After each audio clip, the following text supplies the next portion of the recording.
I have been keeping an eye on this California radiation fog, mostly because my brain just keeps going back to that one time in the 1950s when Californians were sprayed without their knowledge because the government wanted to see how fast the radiological agent could spread throughout a major city. And a lot of people got sick. One person did pass, and this is not a conspiracy theory. It actually happened. It took decades for them to declassify the files, but look into it. It's called Operation Sea Spray. But this fog in California is being called radiation fog by both the media and the residents, but there's differing perspectives on what actually is happening. And I'm going to add a few videos that I've seen at the end of this, but some people are saying it's causing sore throats and respiratory issues, and other people are saying that this fog happens every year. It's nothing to worry about. It's called Tule fog. But people in Cali are saying they haven't seen the sun in days. The birds aren't flying. And I'm not saying I agree with this, but people are saying there's some genetically modified stuff in the fog. I don't know. But from the way that I started this video, I'm sure you could tell that I'm not putting anything past anyone, especially our government. And I don't even live in Cali, but I'm tapped in because if this is something nefarious, then it could happen anywhere, right? But I don't know. There's so many conflicting takes that I've seen. Some people are saying it is normal for Cali to be foggy, but it typically gets foggy at different points of the day. Apparently, Tule fog has been happening less and less. And the last major stretch of consecutive days like this was in the 1980s. So, I mean, if you want to call that normal, I don't know. Some people are just saying that it's different. They're comparing it to movies like The Fog or The Mist, and other people are saying it's just normal. They're calling it radiation fog because the heat is radiating back into the atmosphere. So, I don't know, y'all. I know there's a lot going on in the world in many places, but what do y'all think? Conspiracy theory or a cause for concern?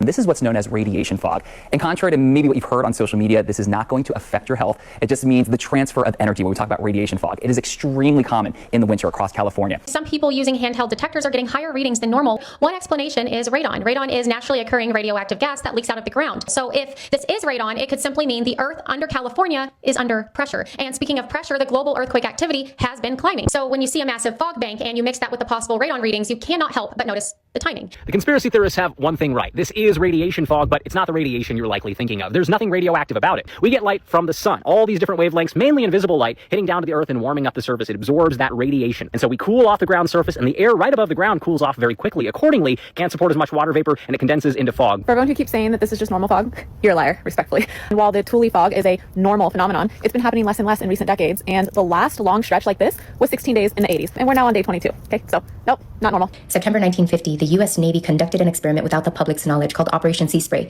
They were spraying the clouds with harmless bacteria. Yes, in the Central Valley, every year around this time, they get a thing called Tule fog, but this year, it's different. Okay, Central Valley is one of the nation's largest producers of food. So if you believe that things are being sprayed above our heads without our knowledge, without our consent, why then would somebody want to do it over one of the largest producers of food in the U.S.? Y'all remember the movie The Mist? Is that not exactly what's going on with California right now? A radiation fog is covering California, and it's in California now. But it's only a matter of time before the gusts of wind sweep it everywhere.